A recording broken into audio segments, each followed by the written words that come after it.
भले ही कोई कितना भी सौहार्द बढ़ाने की बात करे, अहिंसा और आपसी प्रेम की बात करे, लेकिन सच्चाई दुनिया में फैली अस्थिरता से सामने आ ही जाती है। देशों के बीच युद्ध और आंतरिक तनाव एक बड़ी अस्थिरता का कारण बन चुके हैं। हर किसी को केवल हिंसा और युद्ध के जरिए ही जीतना है, मगर बौद्ध धर्म ही मौजूदा समय में एक ऐसा धर्म है जो शांति और अहिंसा का पाठ पढ़ाता है। बुद्ध का काल हो या आज की 21वीं शताब्दी, केवल बुद्ध के रास्ते पर ही चलकर शांति स्थापित की जा सकती है। बुद्ध ही वो जरिया है जिन्होंने हिंसा को खत्म करके अहिंसा और शांति के रास्ते पर चलकर जीवन को नई दिशा देने का संदेश दिया है, और ये संदेश आज भी जारी है। हालांकि बहुत से लोगों को आज भी लगता है कि जो बौद्ध धर्म अपना लेते हैं वो वैराग्य जीवन जीते हैं, जिन्हें सांसारिक मोह और वस्तुओं से कोई लगाव नहीं होता, जो पैसे या संपत्ति की परवाह नहीं करते हैं। लेकिन सच तो ये है कि बौद्ध धर्म में भी ऐसे कई लोग हैं जिन्होंने पूरी दुनिया में व्यापार जगत से लेकर कई और क्षेत्रों में बड़ा नाम कमाया है। अपने इस वीडियो में हम 5 ऐसे लोगों की बात करेंगे जो बौद्ध धर्म को मानते हैं और अच्छी खासी संपत्ति के मालिक हैं। आइए जानते हैं कि कौन है वो 5 खास लोग। नमस्कार, मेरा नाम है मोहिनी और आप देख रहे हैं भीमसेना। इस लिस्ट में सबसे पहला नाम आता है मलेशिया के बड़े उद्योगपति आनंद कृष्णन का। वैसे तो नाम से ऐसा लगता है कि जैसे वो भारतीय होंगे, लेकिन वो असल में तमिल माता पिता की संतान है जो कि श्रीलंका के जाफना में जाकर बस गए थे।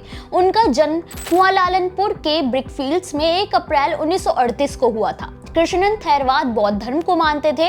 उनकी 2 बेटियां और एक बेटा भी है, लेकिन उनका बेटा वैन अजहन सिरिपान्यू एक थेरवाद बौद्ध भिक्षु है। कृष्णन के कई बिजनेस हुए, जिसमें सबसे पहले मलेशियाई consultancy MAI holdings SDN BHD को शुरू किया था, जिसके बाद उन्होंने एक्सोइल ट्रेडिंग की स्थापना की, जिसके तहत उन्होंने कई देशों में तेल ड्रिलिंग रियायतें खरीदी थी। इतना ही नहीं, कृष्णन इसके बाद मलेशिया में जुए के कारोबार में आ गए। कृष्णन असल में मीडिया, सैटेलाइट, तेल और गैस दूरसंचार के संचालक रह चुके थे। पैसा कमाने के अलावा कृष्णन ने मलेशिया में शिक्षा, कला, खेल और मानवीय विकास के कामों के लिए काफी दान भी किया। 2010 में कृष्णन का फोर्ब्स की 48 हीरोज ऑफ फिलैंथ्रोपी की लिस्ट में शामिल किया गया था। उन्होंने संस्थाएं शुरू की जो मेधावी बच्चों को आगे बढ़ाने के लिए कार्य करती हैं। 28 नवंबर 2024 को 86 साल की उम्र में उनका निधन हो गया। उनकी मृत्यु के समय उनकी नेटवर्थ $5.1 बिलियन थी। इस लिस्ट में दूसरे नंबर पर हैं पियरे मोराद ओमिडयार, जिनके जन्म का नाम परवीज मोराद ओमिडयार था।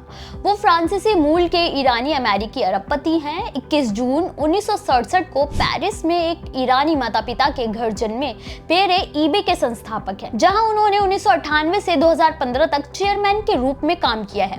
पियरे वैसे तो ईरान से हैं, लेकिन उनकी आस्था तिब्बती बौद्ध धर्म के गुरु दलाई लामा के प्रति काफी ज्यादा है, जिस कारण उन्होंने अपना नाम भी बदला था। हालांकि आधिकारिक रूप से ये उन्होंने कभी भी बौद्ध धर्म को अपनाने की घोषणा नहीं की है, लेकिन वो बौद्ध के विचारों और दलाई लामा का अनुसरण करके चलते हैं। इस कारण उन्हें बौद्ध धर्म से प्रभावित माना जाता है। तीसरे नंबर पर आते हैं जैक डॉर्सी, एक अमेरिकी बिजनेसमैन है जिन्होंने ट्विटर इंक के को-फाउंडर, 2 बार के CEO, ब्लॉक इंक के को-फाउंडर, प्रिंसिपल एग्जीक्यूटिव ऑफिसर और चेयरमैन और ब्लू स्काई के फाउंडर हैं।